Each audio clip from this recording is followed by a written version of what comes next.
I'm Phil Svitek, and welcome to The Abyss. Well, not quite. This is his Dark Materials spoiler review, Season 3, Episode 6, but the episode is called The Abyss, and of course, that's because, as we're going to discuss, there is a vast crevice that is sucking up all the dust. But let's not get ahead of ourselves. Few things of the business end. So, just by the description alone, I'm going to be talking about this episode in full spoilers, meaning I take the assumption that you have seen this episode, and so we can have a good discussion about the deeper meanings and what happened, right? Now, also, I do have knowledge of the books, having read them twice in my life, so I will call a second spoiler after I've kind of discussed everything. So if you have read the books and want to join me for that, you are welcome to do so. If at that point you would prefer not to have the final two episodes in any way spoiled, then that will be your opportunity to tune out, because I respect your viewing experience if you haven't read the books. That's okay. And of course, in general, the last time I read the books was about 4 years. A lot has happened since then, so sometimes my brain can be a little bit foggy. So if I get some things wrong, just correct me. I want this to be as engaging as possible. So that's what the comment section is for. So let me know your thoughts on the episode. Speaking of which, I continue to really love what they're doing. It's an emotional season. There's a lot going on. We left with episode 5 on a major cliffhanger. And what I appreciated, and the show seems to do this a lot, or it does it when needed, rather. It gives you kind of like an opening Lord of the Rings-esque prologue, right? And with this, we get Metatron speaking about dust and, essentially taking it away from humans, right? Like, it's corrupted us, now it's time to get rid of it. And that, in essence, what the abyss is, right? It's the sucking away of all the dust. And certainly, in many ways, the Magisterium represented that goal, of just getting rid of sin in general, at least from their perspective. But yeah, we kind of get this nice recap of, what is the lore behind all of this. And also, not that it's like 100% truthful, right? Because it's a matter of perspective of, is dust good or evil? But we get closer to the idea of what is real, let's say, right? In the sense that, dust has always been like this mystery box element, and here, at least the mystery side of it is, there's a hidden truth behind what's being said, of course, as all things, but it's like, this is the closest in a way that we've gotten an explanation of what dust is and so forth. And, obviously, like, as viewers, we can piece together what it is, what it means, the metaphor of original sin and stuff like that. But just to have it recapped in this way, I thought was effective, nice, like, kind of reset and the scope of it. And now essentially setting up truly what, the final rebellion is going to be about, right? The Authority versus Asriel's army, and then, whatever other pieces there may be on the chessboard, which in many ways you got Mary and you've got Will and Lyra. In many ways, Will and Lyra can be assigned to Lord Asriel's team, but, up until this point, he has not seen her true value, right? So we'll get into all of that, right? So I think it's worth discussing. Let's start with Mary, because that's a quick sort of aspect of all of this. We got her major plot line last episode where she built the Amber Spyglass, the instrument that is able to see dust, right? Same as the Mufala. And after the abyss opens,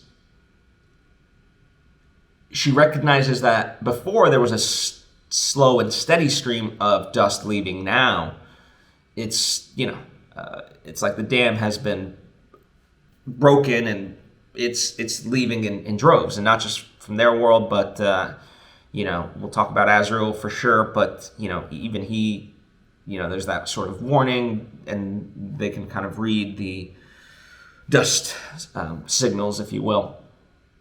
So, in many ways, like, obviously by the end of the episode there's many victories, but just this amount of dust leaving so quickly, and we know that in this world the trees will die, and so will the Mufala with the dust gone, which of course is indicative of something larger. If they're going to die, one presumes, or at least speculates, that the sort of same fate would follow in other places, right? So that's kind of what the majority of what the Mary plot line in this episode was really supposed to indicate. And certainly, Ruda, right? Queen Ruda, her demon falling into the abyss is a representation of that. That the danger of dust leaving and creatures dying is not just in the world that Mary inhabits currently, but it is an overall threat in all the worlds, right? And so that's why I think they showed that. Now, if I may, a little nitpick, and this isn't a spoiler necessarily, it's more of a comparison. In the books, Lord Asriel and Mrs. Coulter are a little bit more sidelined. It really is more of Mary, Lyra, and Will's story. And certainly just the titling of the books, you got the Golden Compass, which refers to the alethiometer of Lyra's. You got the Subtle Knife, which is, of course, Will and the Knife Bearer. And then the Amber Spyglass refers to the lens that Mary made, which on the book illustrations is always interesting. Like, it looked more impressive, whereas here it's much more practical, right? It's just a lens to be able to see it, and I think that's fine. I thought they did a good job with that. Now, why am I saying all of this, and where is this going? Well, it looks like,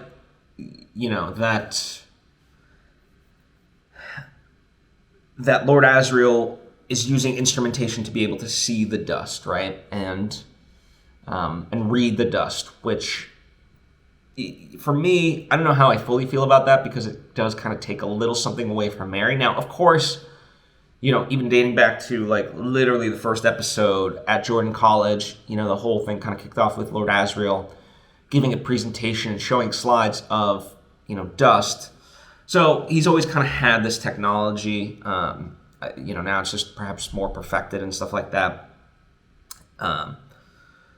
So it has its positives and negatives, right? I think, perhaps it, I don't know, in some sense, maybe a little bit of a purist mentality in me. I don't know if that's the proper terming, but, I wanted Mary to kind of just be the sole person that, like, created this. But yeah, I mean, again, the evidence was there, like, even John Perry, right, Will's dad, it's not that he could see dust, but he's a shaman, so he senses and stuff like that. So, everyone's able to feel and understand dust in different capacities already. So, I don't know, maybe I'm just being nitpicky. But curious to know your thoughts on that. Anyway, that overall wraps up the Mary storyline. For now, of course. But let's talk about Lord Asriel, right? Mrs. Coulter returns, and she announces to Asriel that Lyra is dead, right? And that was a very interesting, just their storylines and how they interweave, because, Mrs. Coulter sees the destruction of the magisterium, right? Essentially, and not that it's like destroyed, but they're certainly the leader, right? Is killed by Metatron, and it's all good, right? And she bears witness to this, even though she took the steps to stop this. And as she later points out to Asriel, it is because of Asriel's tauntings that it has led to this. And then we get the reading of the alethiometer in Mrs. Coulter's world, and it's a great show don't tell. It lands on a skull, and even us who don't know how to read the alethiometer, we can all presume what a skull means and how it would be interpreted, right? And so that's what leads Mrs. Coulter to believe that Lyra is dead. And she makes that proclamation with Asriel and blames him for it. And this episode in general, I think, I really appreciate the turn of Asriel, because for so long, right, for basically at this point, nearly close to 3 seasons completed, Asriel's never had respect for his daughter, right? Even at the end of season 1, he was excited to see her, but because she brought him Roger, right? She was a utility, not anything more than that. And yeah, now he realizes just how special she is, and as Serafina points out to her, what she has done is far more impressive than what you will ever be able to do. And it's true, right? But taking a quick step back, right? Lord Asriel does go try to confirm this, and it's not out of character, but it's seemingly out of character, and that's what represents the emotional shift in him, right? He goes to see Yorick, and through that, he learns that Lyra, as he joked, she's putting on a prison break, and he laughs at that because he knows the magnitude of it, and even more so, he learns further lies of this whole thing, which I've been, in my commentary of The Land of the Dead, because we as viewers have that vantage point. There is no heaven and hell. It's literally just purgatory, right? And that's what he discovers, because, his question to Yorick is, so if the authority is the one casting judgment, where did Lyra go, heaven or hell? And it is Yorick who reveals that it's just, nothingness. Now, maybe a little bit of a nitpick, how he would know that information, but at the same time, I can justify it and assume that Lyra and his earlier conversations, when she would be talking about Roger, in her visions, I think she would have explained that, and he would have, whether outright, just based on what she said or just interpretation, could presume, that is the case, right? And as Lord Asriel later points out to Miss Coulter, the Panzerborn are not allowed, essentially, to lie. And so, he is telling the truth. And yeah, this is, I think that it's not a maniacal laugh, but I'll say that that laugh of Asriel's, I think, is the realization of, holy mother effing, my daughter is incredible, and she's doing something insane. And I think I'd like to believe that he does a mental recall of, the things he knows about Lyra up until this point and what she's been able to do. And I think he believes that, she's going to get this done, as crazy as it is.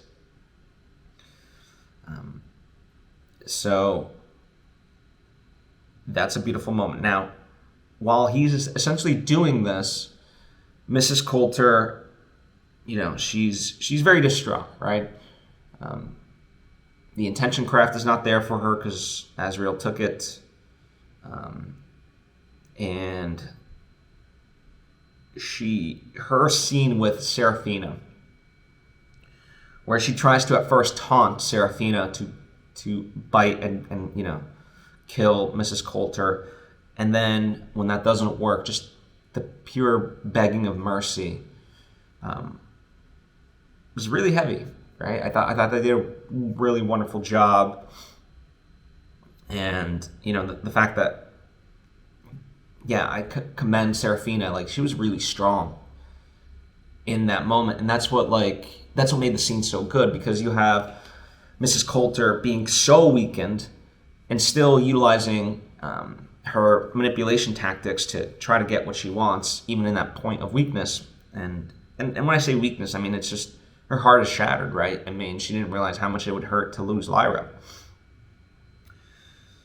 But Serafina never bites, and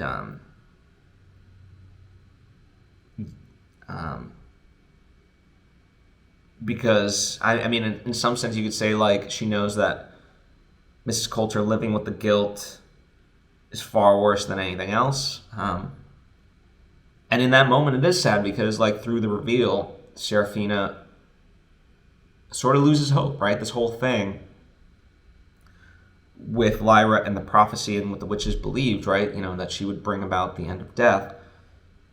Well, how could she when she's dead?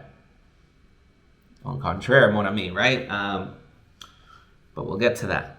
So, that was just a really wonderful, wonderful scene by them. And also,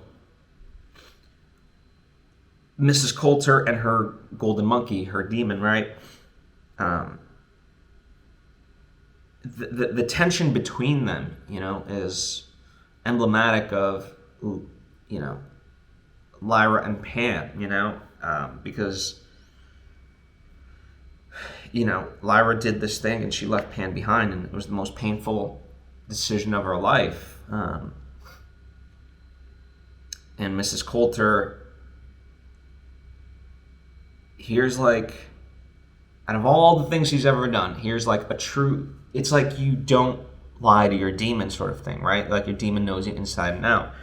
And for her to finally admit, like, you were always the stronger one, and, I tried to avoid because I couldn't face the guilt.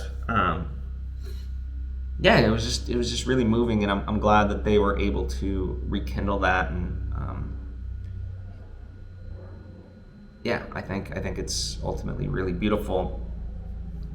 And then by the end, she learns that Lyra succeeds in this prophecy. Now, I think there's obviously more to do for Lyra, even beyond what they predict with the prophecy, or how they're interpreting the prophecy, perhaps. But as we sort of end on the episode, we're heading into the final rebellion, which is exciting, right?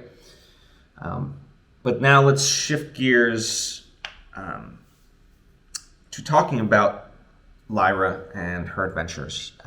One thing to kind of, and I know this is more the middle of the episode, but it was really interesting to see Will and Roger interact. There was a bit of a tension there, and I'd love to rewatch the episode, and maybe you have some perspective on this, but there was that bit of tension, and I think, if I recall it correctly, it came like kind of when they were starting to second guess themselves, when there was a little bit of despair because of the abyss and so forth, and so that might have been like an evil form of temptation, kind of dragging them down, because there was this rivalry between them, of essentially who's really Lyra's friend, sort of thing. And it's like, it's okay, like, both of you guys can be friends, and by the end, it seems to have resolved itself. Without much fanfare, let's say, it just was kind of a thing, and then it wasn't. But through my interpretation, that's because I think the Harpies themselves, joined their side, and so they managed to turn the spirit of despair, let's say, to optimism, right? And I think that might have accounted for that turn. But I'm very curious to hear what you thought of their tension, or am I even like blowing it up too much to say that there was tension between them? Either way, I enjoyed it, but perhaps would have liked to have seen a little bit more, or just explored, right? But anyway, we open up the episode as far as her storyline, basically right after this bomb goes off, and creates this abyss, and in many ways ruins the path that they're able to take. And so they have to kind of regroup and so forth. And what does it all mean? And things are a little bit crumbling. So it changes their trajectory. Now, Roger is the first one to find Lyra. She is alive, thankfully. And, he's the one now really being her guiding light, if you will, and being like, let's keep going. And so they do, right? And, as with everyone else, just the trek is a little bit tougher right now. And through, their collective journeying, Lee Scoresby learns that Will is, in fact, John Perry's son, right? And so this now brings about the beautiful reunion, right? As Lee Scoresby says, like, I think I can call him, and he goes off and does his thing. But before we talk about that emotional scene, there's a lot that obviously happens before then, and the main thing, it's like this abyss is very much evil temptation. I'll keep using the word evil in front of it. But yeah, as they're walking by, like, it is this hauntingly beautiful aspect in an otherwise, dark place, causing Lyra to have her misstep, right? And, her falling away. And it is the harpy itself that saves her, which, in the moment might seem out of character and like, what the hell just happened? But through that beautiful reveal, it was totally justified and amazing, right? Because what was nurturing the harpies before was that sense of dread and despair and lies and just everything wicked. And Lyra having come in, this harpy realized that, like, there's something more beautiful, and that, the idea is the stories represent truth, right? For me, stories represent truth, and truth ultimately in this sense represents love, right? That's the way and love is like the only thing that is infinite, right? And so in this sense, like, it just feels that joy, and by being able to hear truthful, honest, and really essentially joyous stories of what the world is, whoever's world across all many worlds, all these people are realizing the beauty of all that, and that feeds, for lack of a better term, the soul of Gracious Wings, right? And that's, I don't know, there's something very poetic about that, and the way Lyra handles that, and understanding that, and then giving, it's a very human aspect of it, of, the idea of giving Gracious Wings the name of Gracious Wings, because, it like, now he can be known, like, that's who you are, right? And it also threads the needle on, because it's a callback to Lyra Silvertongue, right? Because that's the name Yorick gave her. And so a name can be given, even if you didn't have one. And so it melts the little Grinch heart of the harpy, just to throw in a few metaphors, right? And so they make this deal that as long as the people tell them honest stories, the harpies will guide them. And I think that's, it's essentially a good, like, the people that should they lie, then they're going to remain in purgatory because they're liars and they don't deserve to be reconnected with the earth. Like, they essentially get the choice, right? They can either tell the truth or not. That is their choice, and I think that that's wonderful. It allows for free will even in purgatory. So yeah. Anyway, so we get this deal struck, and we continue to move on, and then the big aspect of it is John Perry reunited with his son, right? And this is very interesting because Will, going into it, he feels a lot of guilt and shame because he didn't do as his father had instructed. Now, at the same time, he's kind of resolved that and faces it head on, And of course, you get that beautiful moment where his dad says, no, like, you far and above exceeded my expectations. And so just from a father-son perspective, it's a beautiful thing, right? Like they were able to meet each other last time and said what they thought needed to be said, but it was a lot more clinical and a lot more instructive. Here, the true emotions and reconciliation of their dynamic was able to be in full force. And even though, of course, his father gives him instructions and says, you cannot, first off, we discover that that Will does in fact have a demon, and that it is with Pan, and they should seek to go back to Lord Asriel because the separation weakens them. So it's less about Lord Asriel in that sense, and more about that he needs to return to his demon, no different than Lyra, which I think is going to be beautiful, absolutely beautiful. But then the other aspect of it is that he cannot live in other worlds. He has to return to his mother. And again, so in that sense, it's giving him very specific tasks, but it's not clinical. It's from a place of goodness, of like, hey, as he says, like, you deserve to live a full life. And that's amazing, and their hug at the end, and yeah, just the idea of Will says, like, I can't say goodbye to you again. And just his dad saying, like, then don't, and just alleviating him of that responsibility. And,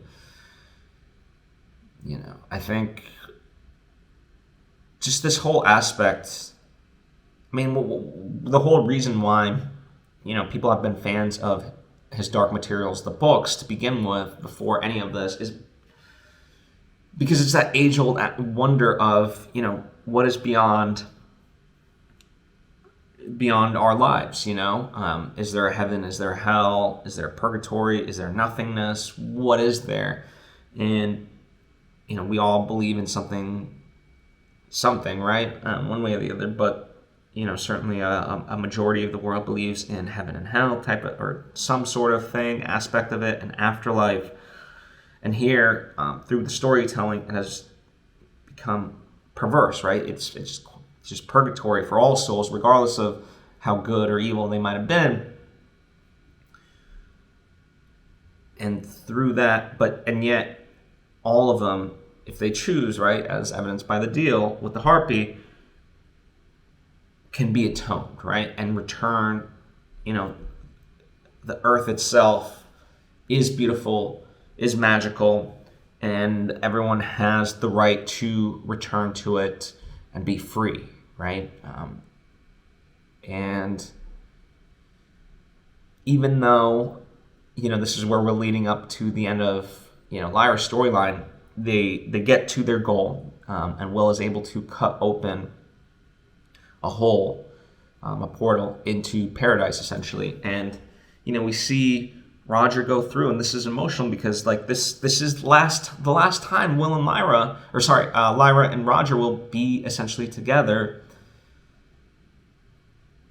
and yet he will be free. Like, he's going to the great beyond, the great unknown, to where all things are, and he's going to be part of everything. And again, for anyone who's ever dealt with grief,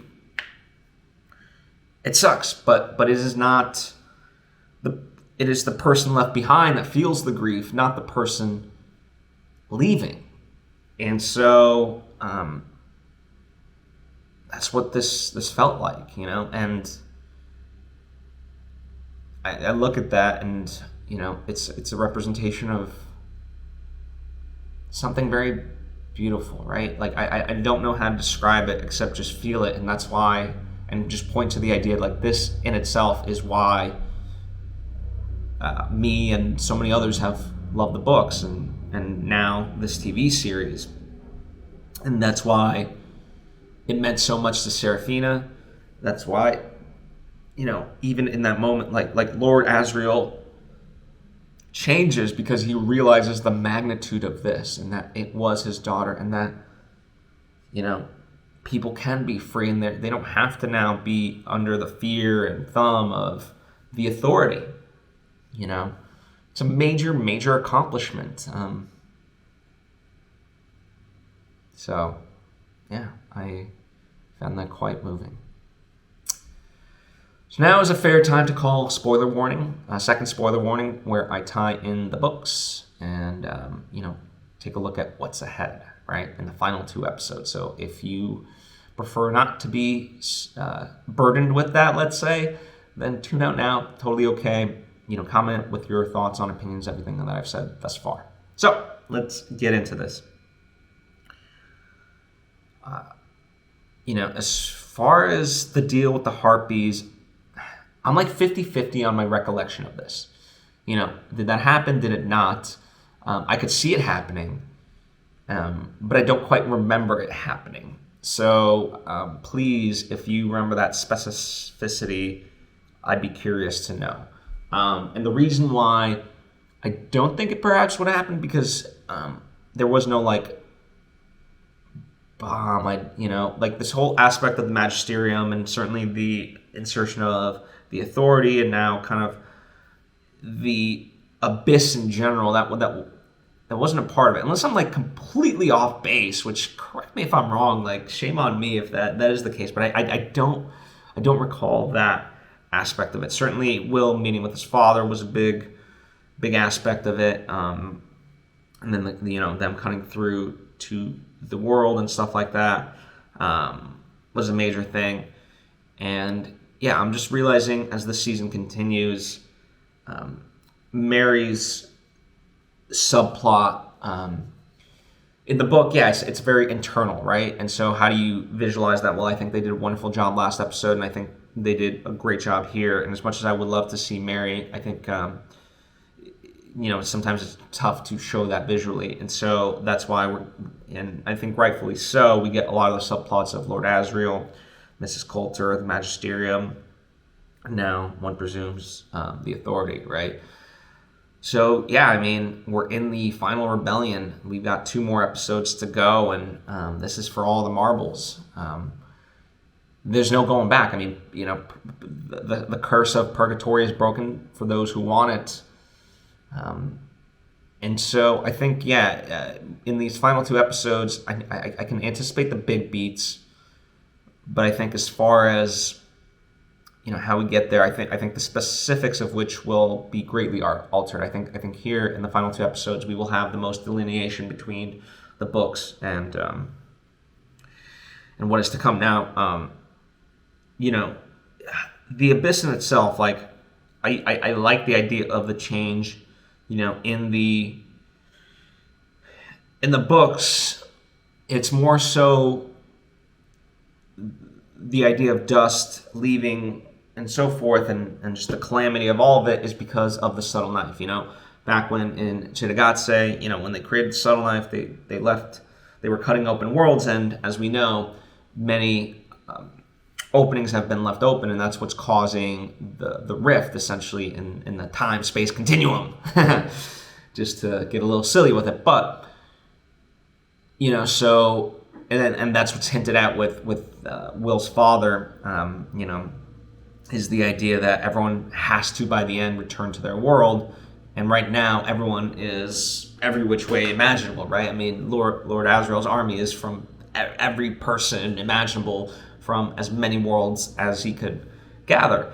So eventually there will need to be that splitting and resetting of the table, which we know, I mean, on paper, there's a beauty to it and an emotional beauty where Will and Lyra will eventually have to split, even though they the bond has become so strong and will become even stronger by the end. And I think to see that visually represented, I think will be just gut-wrenching,